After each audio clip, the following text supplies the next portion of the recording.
والصلاة والسلام على سید الانبیاء والمرسلین وعلى آلہ واصحابہ اجمعین اما بعد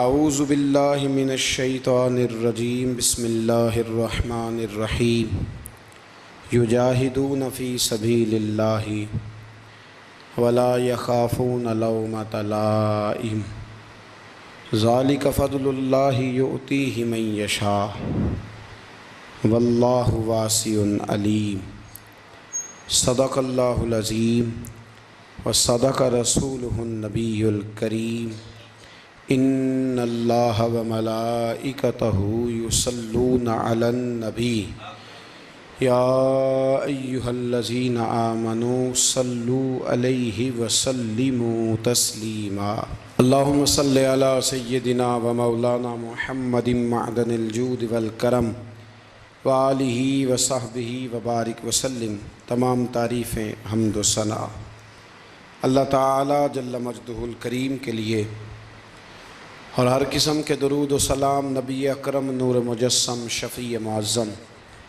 احمد مجتبیٰ جناب حضرت محمد مصطفیٰ صلی اللہ تعالی علیہ وسلم کی ذات والا و صفات کے لیے حمد و صلات کے بعد، عزیز دوستو، بزرگ اور بھائیوں، قرآن مجید میں اللہ کریم نے اپنے بندوں کی تعریف بیان کی ہے اور فرمایا یجاہدون فی سبیل اللہ، وہ اللہ کے راستے میں جہاد کرتے ہیں، ولا یخافون لومۃ لائم،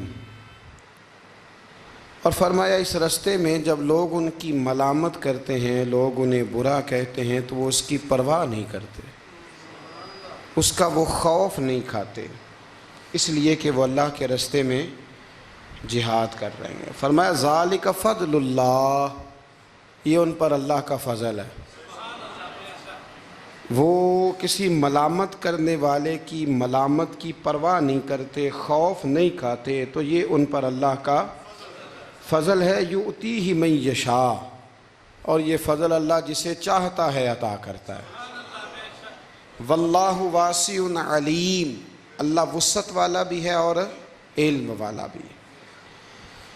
انسان جب بالکل ٹھیک راستے پہ چل رہا ہوتا ہے اور اپنے ضمیر کے عین مطابق وہ اپنی زندگی کے سارے معاملات کو قرآن و سنت کی روشنی کے اندر چلا رہا ہوتا ہے، اس کی خواہش ہوتی ہے کہ لوگ میرے پیغام کے ساتھ چلیں، اور اگر ساتھ نہیں چلتے تو کم از کم اس پر خوشی کا اظہار تو کریں، اس کی خواہش ہوتی ہے۔ میرے ساتھ اول تو چلیں چونکہ میں بات ٹھیک کر رہا ہوں، پیغام ٹھیک دے رہا ہوں، چونکہ میں حق پہ، یا تو میرے ساتھ چلیں۔ اگر اتنا نہیں ہو سکتا تو کم از کم شاباشی والا لفظ تو استعمال کریں، خیر والا معاملہ تو کریں۔ ہمارا مزاج کیا ہوتا ہے، ہمارا ماحول یہ ہوتا ہے کہ ہمیں اس سے غرض نہیں ہوتی کہ بندہ غلط ہے کہ ٹھیک ہے، ہمیں اس سے غرض ہوتی ہے کہ میرے مطلب کا ہے کہ نہیں، میرے مطلب کا۔ اب ہم ملامت کرتے ہیں، ہم اسے برا کہتے ہیں، وہ بندہ ٹھیک ہوتا ہے، اس کا نقصان یہ ہوتا ہے کہ کبھی تو اس شخص کی ہمتیں ٹوٹتی ہیں، کبھی وہ پریشان ہوتا ہے، اور کبھی دین کے کام میں رکاوٹ آتی ہے۔ کبھی یہ ہوتا ہے کہ انسان چونکہ اللہ تبارک و تعالیٰ کے دین کی خاطر صحیح نکلا ہوتا ہے، تو یہ جو ملامت کرنے والا ہوتا ہے یہ پھر اس کھاتے میں چلا جاتا ہے جس کھاتے میں اکثر وہ لوگ رہے جو دین کے مخالف رہے۔ تو آپ اگر ٹھیک چل رہے ہیں، آپ کا راستہ ٹھیک ہے، آپ کا تعین ٹھیک ہے، پھر آپ کو ملامت کرنے والوں کی ملامت کی پرواہ نہ کرنا، یہ قرآن کا حکم ہے، یہ قرآن مجید کا حکم ہے، یہ نبی کریم علیہ السلام کا پیغام ہے۔ ہم کیا کرتے ہیں، ہم یہ دیکھتے ہیں کہ لوگ ذرا ملامت کرنے لگ گئے، برا کہنے لگ گئے، تو ہم اچھے کام سے پیچھے ہٹتے ہیں۔ وہ جی میں نے داڑھی تو میں رکھ لوں، نمازی تو میں ہو جاؤں، پر میں کاروبار کرتا ہوں، تھوڑا بہت اینچ نیچ بھی ہو جاتی ہے، پھر لوگ تانا دے، پھر لوگ یہ کہتے ہیں کہ جناب دیکھو یہ نیک ہو کے داڑھی والا ہو کے بھی یہ کام کر رہا ہے، تو میں کہتا ہوں اگر لوگ تانا دیں گے تو تیرا ثواب بڑھ جائے گا، تیرے اجر میں اللہ اضافہ کر دے گا۔ بھی اب اگر میں یہ کہوں کہ میں ٹھیک ہو گیا ہوں، اس سے نقصان ہوگا، لوگ مجھے برا کہیں گے، تو بھئی اگر برا کہیں گے تو تیرے ثواب میں، شریر کا کام تو شرارت کرنا ہے، جو شریر ہے اس کا کام، سانپ کا کام کیا ہے؟ ڈسنا، تو وہ تو ڈسے گا، شریر تو شرارت کرے گا چونکہ اس کے مزاج میں شرارت ہے۔ آپ کو کیا کرنا ہے؟ آپ کو دیکھنا یہ ہے کہ آپ کا راستہ ٹھیک ہے، آپ حق پہ ہیں، پھر آپ کو شریر کی پرواہ نہیں کرنی، ڈسنے والے کی پرواہ نہیں کرنی، رب رسول کی رضا کی طرف دیکھنا ہے، پھر اللہ اور اس کے رسول کی رضا کی طرف دیکھنا ہے، آگے بڑھنا ہے، جد و جہد کرنی ہے، کام کو جاری رکھنا ہے۔ ایک سیانہ بندہ ہوتا ہے، وہ دو گروپوں میں صلح کرانا چاہتا ہے، وہ دو گروہوں کے اندر پل کا کردار ادا کرنا چاہتا ہے، قبیلے کے، برادری کے، خاندان کے لوگوں میں لڑائی ہو گئی، جھگڑا ہو گیا۔ یہ بندہ صلح کرا سکتا تھا، طاقت تھی، اس کو پتا تھا لوگ میری بات مانیں گے، اس نے مداخلت کی، یہ آگے بڑھا، فوراً ایک شخص نے کہہ دیا تیرا کیا لالچ ہے؟ چودھری بننا چاہتا ہے؟ تو سردار بننا چاہتا ہے؟ اب یہ کہتا ہے جناب چونکہ لوگ مجھے برا کہہ رہے ہیں، ان کا خیال ہے کہ میں سردار بننا چاہتا ہوں، لہذا میں نہیں صلح کراتا، لڑے رہو۔ حالانکہ میرے نبی کریم سید عالم نور مجسم صلی اللہ علیہ وسلم نے ارشاد فرمایا ہے، محبوب کریم علیہ الصلوۃ والسلام نے فرمایا دو گروہوں میں جو صلح کرائے گا رب 2 حج اور 2 عمرے کا ثواب عطا فرمائے۔ اب اگر اس نے اس لیے صلح کرانی تھی واقعہ ہی کہ یہ دونوں گروہ مجھے چودھری مانے، تو پھر تو ایک نے انکار کر دیا کہ میں چودھری نہیں مانتا، تو یہ پیچھے ہٹ گیا۔ تو اگر اس لیے صلح کرانی تھی کہ رب 2 حج اور 2 عمرے کا ثواب دے، تو پھر کوئی اچھا کہے یا برا کہے، اس کو چاہیے یہ آگے بڑھے اور 2 لوگوں کے سروں کو جوڑ دے، صلح کرا دے، اطمینان کرا دے، شعور کرا دے۔ ہمارے ہاں یہ ہوتا ہے کہ ہم جب یہ دیکھتے ہیں نا کہ لوگ کیا کہہ رہے ہیں، لوگوں کا کیا مطمع نظر ہے، تو ہم بہت ساری کمزوریوں کا شکار ہوتے ہیں، بہت ساری کوتاہیاں کر جاتے ہیں، بہت ساری غلط فہمیاں اور غلط فیصلے ہم سے سرزد ہوتے ہیں۔ یہ کبھی نہیں سوچنا کہ لوگوں کی یہاں رائے کیا ہے، اچھا کہہ رہے ہیں، برا کہہ رہے ہیں۔ آپ نے یہ دیکھنا ہے کہ آپ کر کیا رہے ہیں۔ اگر اچھا کر رہے ہیں تو پھر آپ منزل پر صحیح ہیں، پھر آپ نے رستہ چھوڑنا نہیں، آپ نے سفر بڑا سادہ سا کام ہے آج کل ہمارے ہاں۔ اگر خاندان کے اندر، قبیلے کے اندر 2 لوگوں کے رشتہ ہو سکتا ہے، لڑکا اور لڑکی ہمارے اپنوں کے ہیں اور ہماری تھوڑی سی مداخلت سے معاملہ ٹھیک ہو سکتا ہے، تو میں نے یہ دیکھا ہے کہ بڑے بوڑھے، سارے نہیں لیکن اکثر الا ماشاءاللہ، وہ مداخلت نہیں کرتے۔ ان کی تھوڑی سی کوشش تھے، خاندانوں میں جو تھوڑی تھوڑی باتیں ہیں وہ دور ہو کے رشتے ہو سکتے ہیں، وہ کوشش کیوں نہیں کرتے؟ میں نے یہ کہتے ہوئے لوگوں کو سنا ہے کہ بعد میں جو شکایتیں آئیں گی وہ کون پوری کرے گا؟ آپ کے بہو اور بیٹے کی جو شکایتیں ہیں وہ کون پوری کر رہا ہے؟ آپ کر رہے ہیں نا؟ اگر آپ یہ دیکھیں یہ کام کتنا اچھا ہے کہ آپ نے 2 گھروں کو ملا دیا۔ نبی کریم علیہ السلام نے حضرت ربیہ بن کعب کا نکاح بھی کرایا ہے، حضرت اسامہ بن زید کا بھی حضور نے رشتہ کرایا ہے۔ نبی پاک علیہ السلام ان کاموں پر توجہ دیتے کہ جہاں میرے آگے بڑھنے سے کہیں غلاموں کے بھلے ہو سکتے ہیں تو حضور آگے بڑھتے، وہ بھلا کرتے۔ ہمارا کردار کمزور ہو جاتا ہے، ہم کہتے ہیں جی وہ شکایتیں، وہ جو علماء آئیں گے تو وہ کس نے لینے ہیں؟ تو ایک بزرگ سے میں نے محبت کے ساتھ کہہ دیا تھا، میں نے کہا آپ کی کتنی زندگی ہے؟ 60-70 کے تو آپ ہو ہی گئے۔ آپ اپنی زندگی سیف کر رہے ہیں اگلے والی کہ مجھے کوئی شکایت نہ دے، ملامت نہ کرے، لیکن 2 خاندان جوڑ رہے ہیں، اس سے آپ کنارہ کر رہے ہیں۔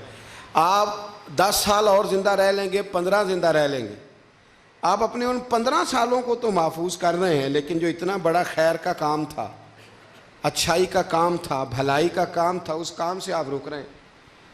اسی طرح 2 آدمی لڑائی کر رہے ہیں، جھگڑا کر رہے ہیں، ایک بدتمیز ہے، شرارتی ہے، ظلم کر رہا ہے، زیادتی کر رہا ہے، تکلیف دے رہا ہے، ہمیں پتہ یہ بندہ غلط ہے، ہمیں اس کے خلاف احتجاج کرنا چاہیے، ہمیں اسے روکنا چاہیے، یہاں ہمیں کوشش کرنی چاہیے، لیکن ہم کہتے ہیں کہ میرا بھی نام آ جائے گا،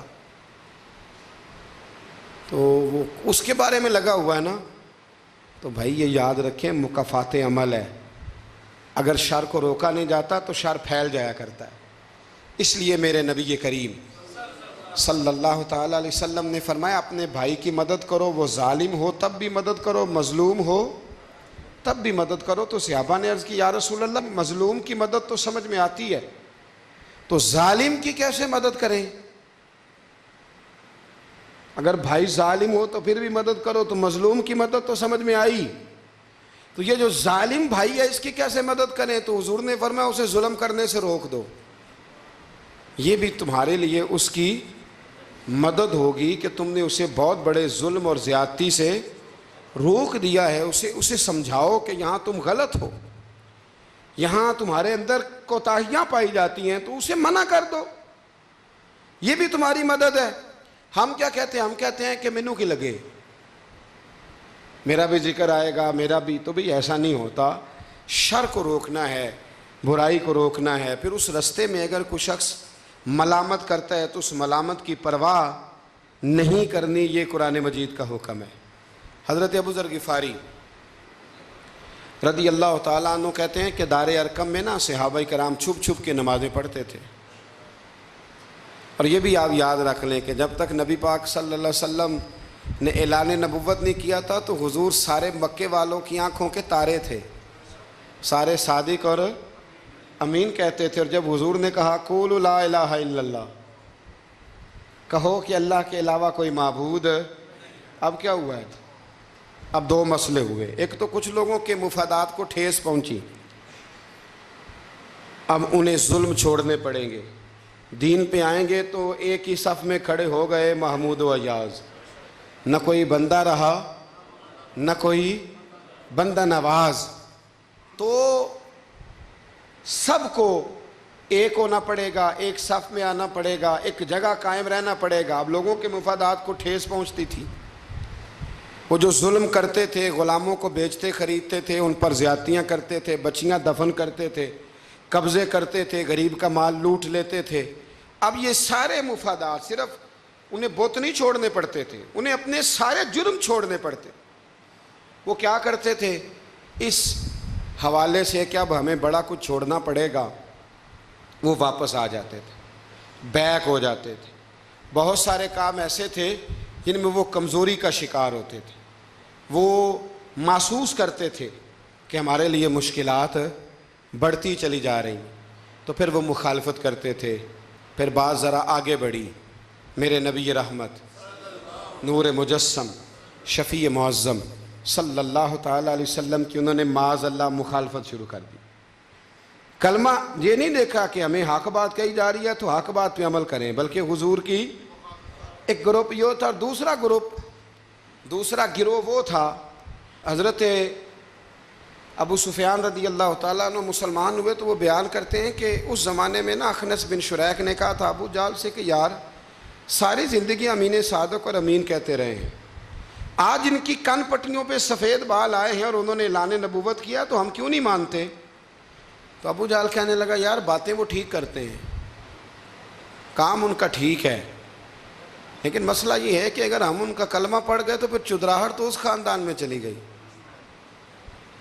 چودراہٹ کی بنیاد پر حق بات کی مخالفت، کہ چودراہٹ ادھر چلی گئی ہے، بڑائی ادھر چلی گئی ہے، تو حق بات کی مخالفت اس بنیاد پر لوگوں نے شروع کر دی۔ اب ملامت کی جو وجوہات ہوتی ہیں وہ یہاں حسد ہوتا ہے، یا عداوت ہوتی ہے، یا اس کی بنیاد یہ ہوتی ہے کہ وہ آپ کے مفادات کو ٹھیس پہنچ رہی ہے، یا آپ محسوس کر رہے ہیں کہ بڑائیاں کسی اور طرف چلی گئیں۔ تو میرے رسول کریم سید عالم نور مجسم شفیع معظم صلی اللہ تعالیٰ علیہ وسلم نے دار ارقم کے اندر پہلے حضور آنکھوں کے تارے تھے، پھر یہ حالت ہوئی کہ چھپ کے دار ارقم کے اندر صحابہ نے مجھے کہا کہ باہر جا کے بتانا نہ، کہتے ہیں نبی پاک نے جب نصیحتیں کی نا تو حضور نے مجھے یہ نصیحت فرمائی کہ ابو ذر کلمہ تو نے پڑھ لیا ہے، اب لوگ تمہیں برا کہیں گے، ملامت کریں گے، پر تم نے کسی ملامت والے کی پرواہ، تم نے کسی کی پرواہ، تم نے پرواہ نہیں کرنی۔ کہتے ہیں میں نے وعدہ کر لیا۔ حضرت ابو ذر غفاری رضی اللہ تعالیٰ عنہ ارشاد فرماتے ہیں کہ میں نے حضور سے وعدہ کر لیا کہ اب میں کسی کی پرواہ. اب جب میں باہر نکلنے لگا تو صحابہ میں سے بعض نے مجھے مشورہ دیا کہ ابھی بتانا نہ کسی کو، کیونکہ یہاں لوگ ملامت کرتے ہیں، برا کہتے ہیں، مارتے ہیں. تو حضرت ابو ذر کہتے ہیں میں نے ان کی طرف پلٹ کے دیکھا، پلٹ کے، اور میں نے کہا بھائی اب جو جس کے دل میں آتا ہے وہ کہے. غلامی کر لی ہے تو اب کر لی ہے، کلمہ پڑھ لیا ہے تو اب پڑھ لیا ہے. اب جس نے جو کہنا ہے وہ کہے، جو کرنا ہے وہ کرے، بات ختم ہو گئی. اب طے جو کر لیا ہے، اب تیرے ہو جو گئے، اب تیرے ساتھ نسبت ہو جو گئی تو اب تیرے ہیں. اور کہنے لگے میں نے حضور سے وعدہ کیا ہے کہ اب میں کسی کی پرواہ نہ کریں. داتا گنج بخش علی اجویری رحمۃ اللہ علیہ فرمایا کرتے تھے کہ حق بات پر اور سچے رستے پر چلنے کا تو مزہ ہی تب آتا ہے جب دل ٹوٹتا ہے، جب تکلیف ہوتی ہے. تو رب فرماتا ہے مجھے ڈھونڈنا ہو تو ٹوٹے ہوئے دلوں کے پاس ڈھونڈا کرو، میں ٹوٹے ہوئے دلوں کے پاس ملتا ہوں. مجھے ڈھونڈو تو وہاں جا کے ڈھونڈو، میں ٹوٹے ہوئے دلوں میں ملتا ہوں، وہاں مجھے تلاش کرو، میں وہاں ملوں گا. جب آپ کی لوگ مذمت کرتے ہیں، جب آپ کو لوگ برا کہتے ہیں اور آپ ہوتے ہیں حق پہ، پھر مزہ کتنا آتا ہے، پھر لطف کتنا آتا ہے. آپ بظاہر تکلیف میں ہوتے ہیں لیکن وہ جو آپ کے اندر کی، اور پھر آپ کو وہ چیزیں محسوس کرنے بھی مزہ آتا ہے کہ نبی کتنی تکلیف میں رہے، رسول کتنی. ایک بات میں نے سورہ اعراف میں دیکھی، اس کو کبھی کبھی دیکھتا ہوں تو میں ورطہ حیرت میں گم ہو جاتا ہوں کہ یہ بھی ہوتا ہے. حضرت موسیٰ اللہ کے بڑے لاڈلے نبی ہیں یار، وہ پیغمبر، رب کریم کے وہ رسول کہ جن کا اللہ تعالیٰ نے قرآن مجید کے کم و بیش ہر پارے میں تذکرہ فرمایا ہے. اور اللہ کے وہ لاڈلے نبی جن کے لیے رب کریم نے دریا کو کہا کہ رستہ چھوڑ دے، 12 رستے بن گئے. اللہ کے وہ نبی جن کے لیے اللہ نے من و سلوہ نازل فرمایا. اللہ کے وہ رسول جو پتھر پر اپنا عصا مارے تو اللہ 12 چشمے پانی کے جاری فرما دے. اللہ کے وہ نبی جو اپنا عصا، اپنی چھڑی زمین پر پھینک دیں تو وہ اژدہا بن جائے. حضرت سیدنا موسیٰ کلیم، اور سب سے بڑی بات یہ جن سے رب خود باتیں فرمائے، اللہ جن سے کلام فرمائے. ابن یعقوب کو اللہ نے صورت بخشی، ید بیضا کی کلیم اللہ کو نعمت بخشی. ہر نبی کو کوئی عزت کوئی عظمت بخشی، پر میری سرکار کو بے پردہ زیارت بخشی، میری سرکار کو بے پردہ زیارت بخشی. تو نبی کریم علیہ السلام سے قبل حضرت موسیٰ علیہ السلام کتنا اللہ نے شان دیا ہے. لیکن حضرت موسیٰ کے آنے سے پہلے بنی اسرائیل کے بچے قتل ہونے لگے. آپ نے ساری بات سنی ہوئی ہے، فرعون نے خواب دیکھا تھا، پھر بچے قتل کرانے لگے کہ وہ بچہ پیدا نہ ہو. اور پھر حضرت موسیٰ تشریف لائے تو بنی اسرائیل کو کچھ جہاد بھی کرنا پڑا، اس کے فرعون کے خلاف لڑنا بھی پڑا، آگے بھی بڑھنا پڑا. تو سورہ اعراف میں مفہوم آیت یہ ہے کہ ایک دن بنی اسرائیل والے حضرت موسیٰ سے کہنے لگے کہ معاذ اللہ آپ کے آنے سے پہلے بھی ہم تکلیف میں تھے اور آپ کے آنے کے بعد بھی ہم اذیت میں ہیں. بڑا مشکل نہیں یہ لفظ کسی کا بیان کرنا کسی کے لیے کہ آپ کے سبب سے گویا ہمارے بچے قتل ہوئے اور آپ کے سبب سے ابھی بھی ہم تکلیف میں ہیں، ہم اذیت میں آئے ہیں. میرے بھائیوں، پھر سچ کہا تھا نا حضرت سعد بن عبادہ نے کہ یا رسول اللہ ہم حضرت موسیٰ کی قوم نہیں، ہم حضرت موسیٰ کی قوم نہیں جو آپ سے کہیں گے آپ لڑیں یا آپ کا رب لڑے. حضور ہم تو آپ کے غلام ہیں، آپ جہاں جہاں اشارہ کرتے جائیں گے ہم سر قربان کرتے جائیں گے. ہم وہ نہیں ہیں جو کہیں گے آپ لڑیں اور آپ کا رب لڑے. حضور ہم حاضر ہیں اور حاضر رہیں گے، جاننے دیں گے، گردنیں کٹائیں گے. حاضر ہیں اور حاضر، بولیے حاضر ہیں اور حاضر. غلامان محمد جان دینے سے نہیں ڈرتے، یہ سر کٹ جائے یا رہ جائے کچھ پرواہ نہیں کرتے. تو رسول کریم صلی اللہ تعالی علیہ وآلہ وسلم سے قبل آپ دیکھیے حضرت موسیٰ کے لیے اتنی بڑی بات کر دی جناب موسیٰ کی قوم کہ حضرت موسیٰ پھر بھی دین حق کی بات کرنے سے پیچھے ہٹے. یہ اللہ کے بندوں کا طریقہ رہا ہے کہ وہ ملامت کی پرواہ کس کس صوفی کو برا نہیں کہا گیا؟ آپ صوفیاء کے حالات پڑھ کے دیکھ لیں، ان پر فتوے ہیں، کسی پر کوئی ہے اور کسی پر کوئی ہے۔ آپ علماء، سب علماء کو نکال کے دیکھ لیں، کسی پر لوگوں نے کوئی چارج شیٹ لگا دی ہے، کسی پر کوئی فتویٰ دے دیا ہے، کسی پر کوئی بات کر دی۔ لوگ، مخلوق تو فنکار ہے اس درجہ کے پل بھر میں، سنگے در کعبہ سے بھی اصنام تراشے، تم کون ہو کیا چیز ہے داغ کبابی، لوگوں نے تو مریم پہ بھی الزام تراشے۔ لوگ کیا کرتے ہیں؟ لوگ مشائخ پر الزام لگاتے ہیں، برے الزامات معاذ اللہ۔ اعلیٰ حضرت فاضل بریلوی نے بعض لوگوں پر فتوے دیے تھے، یہ بڑا مشکل کام ہوتا ہے لوگوں کی اصلاح کی بات کرنا۔ اعلیٰ حضرت نے 4 بڑے لوگ تھے جن کو لوگ بڑا جانتے تھے، ان کی غلطیوں پر انہیں تنبیہ کی اور کہا کہ اگر آپ رجوع کر لیں، توبہ کر لیں تو آپ کے لیے دروازہ بھی کھلا ہے۔ لیکن سب زور لوگوں نے اس بات پہ لگا دیا کہ وہ شدت پسند تھے، ملامت کی، ان کے خلاف کتابیں لکھی، جانے کیا کیا کہا۔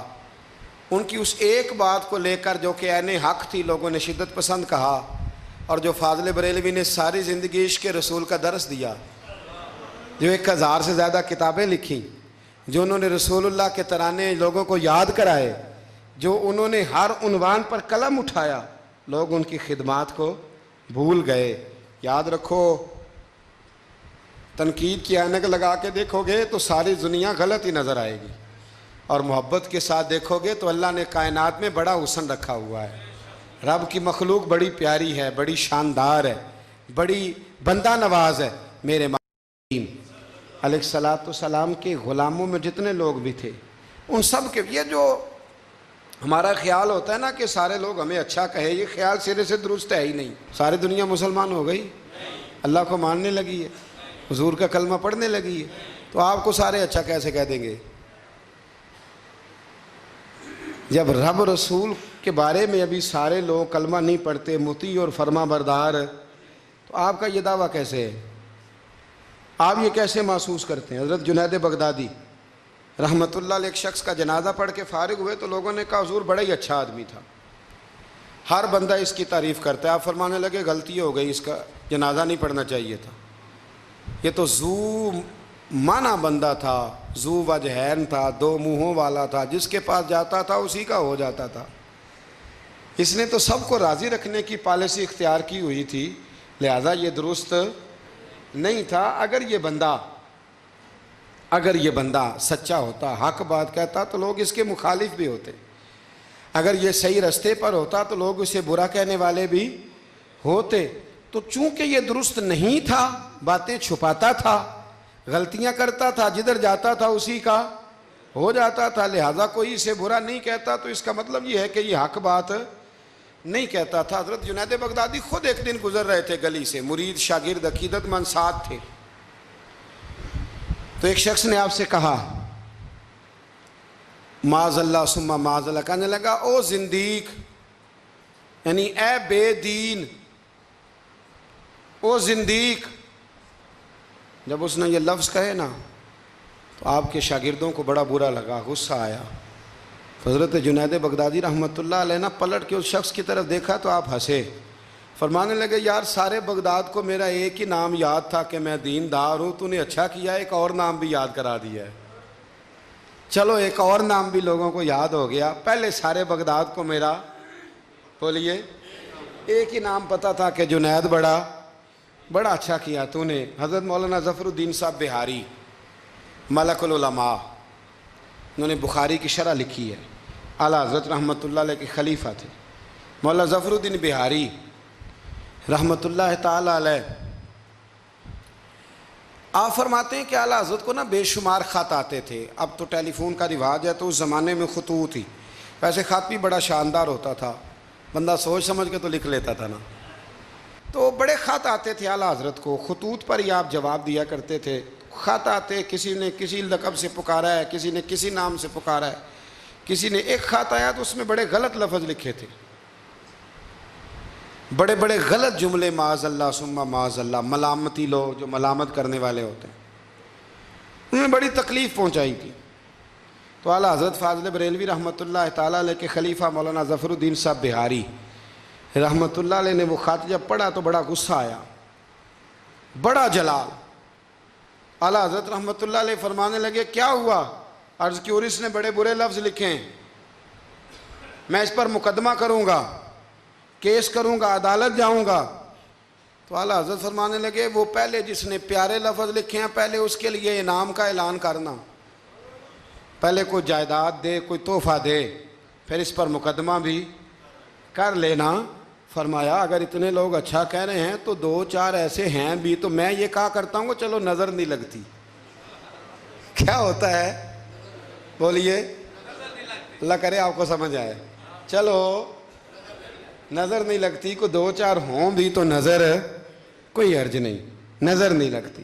اعلیٰ حضرت فرمانے لگے یا تو ان کو انعام دو، ان کے نام جائیداد کراؤ، تو پھر تکلیف دینے والوں پر مقدمے بھی کر لینا۔ تو اگر وہاں تمہیں انعام نہیں دے رہے تو پھر یہاں تمہیں مقدمہ کرنے کی حق بات پر، سچی بات پر آپ مستقل مزاجی اختیار کریں، آپ ٹھہریں۔ پھر آپ کو کوئی کیا کہہ رہا ہے، کوئی آپ کے بارے میں کیا بیان کر رہا ہے، پھر آپ اس بات سے نکل آئیں، پھر آپ اس سے نکلیں۔ میرے نبی رحمت، نور مجسم، شفیع معظم صلی اللہ تعالیٰ علیہ وسلم طائف کے بازار بھی چلے گئے تھے، عکاظ کی منڈیوں میں بھی حضور چلے گئے۔ نبی پاک نے ایک کافر کے ہر سوال کا جواب دیا، اور جب دین کی تکمیل ہونے لگی مدینہ منورہ میں تو کافر ختم ہوئے تو منافق کھڑے ہو گئے۔ پوری صورتیں ہیں منافقین کے بارے میں۔ ادھر سے معاملہ ختم ہوا تو ادھر سے کبھی حضور کے علم پر اعتراض کرتے ہیں، کبھی حضور صلی اللہ تعالیٰ علیہ وسلم کے صحابہ پر شکوہ کرتے ہیں، کبھی کوئی بات کرتے، کبھی کوئی بات کرتے۔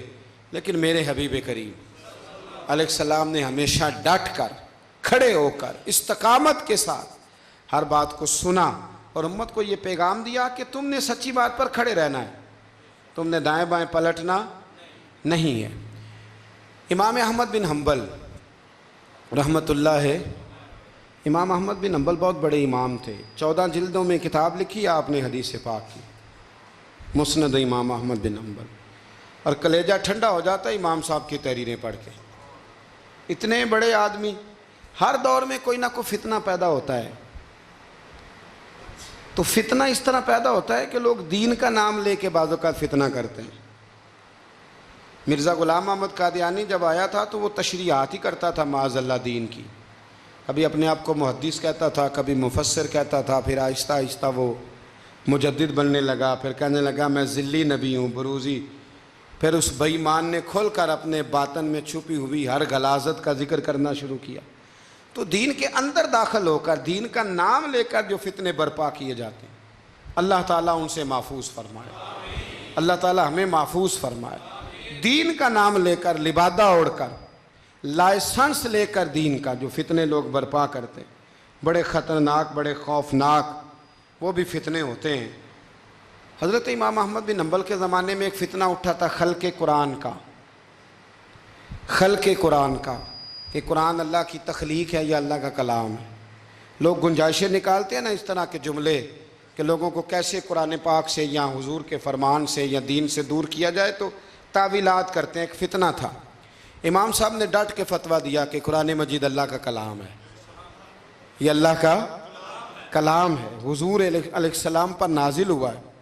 امام صاحب نے اعلان کیا، ڈٹے، تو بادشاہ وقت نے آپ کو قید کر دیا، پولیس بھیجی، امام صاحب کو پکڑ کے لے گئی۔ جیل میں جانا کو برا نہیں، سارے جیل میں قیدی برے نہیں ہوتے، جیل میں تو حضرت یوسف بھی رہے ہیں، حضرت یوسف علیہ السلام بھی جیل میں، سارے لوگ جرم کر کے نہیں آئے ہوتے، کچھ عدل کر کے بھی جیل میں آئے ہوتے ہیں۔